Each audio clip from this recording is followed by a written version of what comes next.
Welcome back, my amazing art students. This week we are going to talk about the element of art of space. Now, this is something that we actually have been talking about in kindergarten, even though it is one of the more advanced elements to understand. So when we talk about space, we're creating depth into our picture. So when we talk about the background, we talk about it being far away versus the foreground, which is up close. When we talk about things overlapping in front of each other, that's creating depth in our picture. Today, we're going to be revisiting the space of positive and negative space. So, for an example, positive space is the space that an object occupies, like my heart, and the negative space is the background. Now, artists can do some cool tricks. We can create optical illusions because if I switch the colors, it looks like the background's the positive space and this is the negative space. So we're going to watch a video all about the element of space.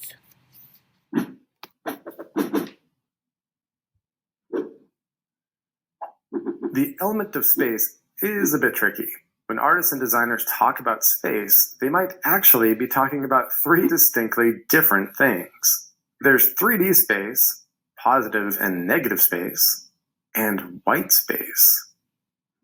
3D space refers to the spatial reality of width, height, and depth, or XYZ.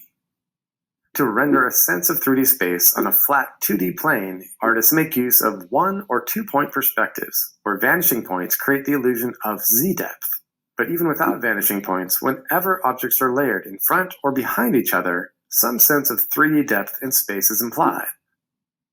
Okay, deep thought. It's not possible to draw one thing on a page. You see, anything you draw is both adding a new shape onto the page and subtracting from the original white shape of the page itself. So you're really creating two shapes, one that's added and one that's being subtracted. Artists and designers have long made use of positive and negative space to provide a sense of cleverness. Next, there is white space, or the spacing between objects. Such spacing of objects is a huge part of what we call composition. A lot of space can add to the visual weight of an object. A little space can make objects feel crowded. Consistent spacing feels orderly, logical, and can provide a sense of calm. Random spacing can feel chaotic or playful. And so it is that space, the stuff you don't actually draw at all, can be a key element of art. All right, so now that we understand more about positive and negative space, we're going to play with that today, and we're going to do some collage work, and we're going to create some positive and negative jack-o'-lanterns. All right, so for this assignment, we are going to need 2 pieces of paper. You're going to need 1 piece of orange, 1 piece of black. You actually don't even need a full sheet of orange. We're going to cut this in half. So first I'm going to fold it. So that will tell me where my middle is. And then I'm going to cut it off. And then this I'm going to put right back into my paper packet and save that for a rainy day. All right, so for this is going to be considered 1/2 of your picture. So what we're going to do is we're going to half a pumpkin. We're going to draw half of it. So I'll start at the top. Then I'll draw the outline, which is called a contour line. And then do I want it big and wide? Sometimes pumpkins have those bumps. I can do that, make it look more realistic.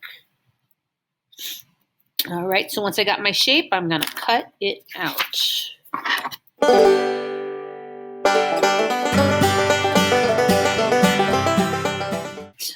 So this I want to stay still. So I'm going to actually glue my negative piece down. Once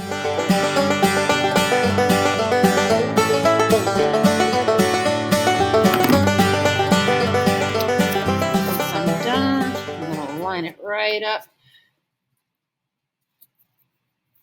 to the edge. All right. So this corner, if you remember this to make the positive and negative, I'm going to flip it over so that you can see it makes a full pumpkin. All right, but before I do anything, I am going to want to cut out a face. So let's see, what kind of face do I want? I'm going to do My mouth, maybe add some teeth in. Make it scary. And then what kind of nose do I want? Maybe I want just a plain triangle nose. And then what kind of eyes? How about some cartoon looking eyes? That looks kind of cool. I could add eyebrows if I wanted to. I could add other details, but I'm happy with that. All right, so before I'm going to glue this down, I want to cut those pieces out.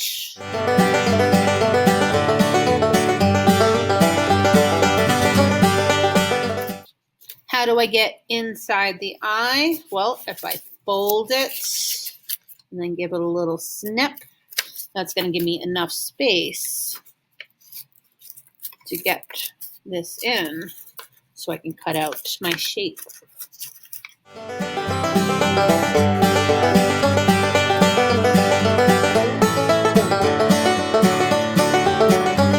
So let's go back. I'm going to put this back where it was, like a puzzle piece, and then I'm going to flip it over the line to make my positive and negative. So now this is where I'm going to glue it on. So again, dot, dot, not a lot, dot.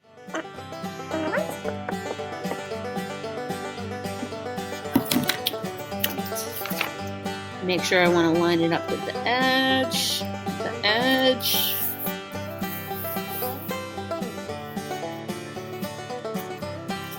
All right, and then I'm gonna put this back in like a puzzle piece, and then I'm gonna do the same exact thing, except I'm gonna go this way with it. I'm gonna flip it over and line it up there.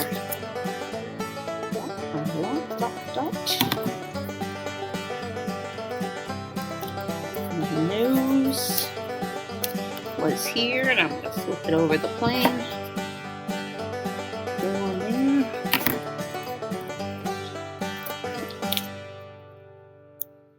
And then this was my eye, so I'm gonna, this one I gotta kind of guesstimate. So I'm gonna say probably about there. Look and see if the space are the same. Glue that down. And there I have my positive and negative jack-o'-lantern.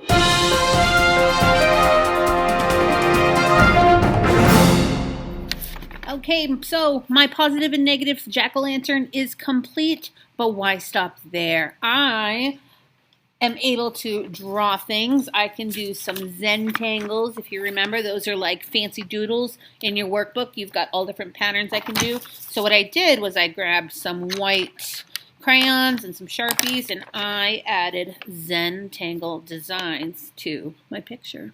So why don't you get creative and show me what you got? I can't wait to see them. Good luck.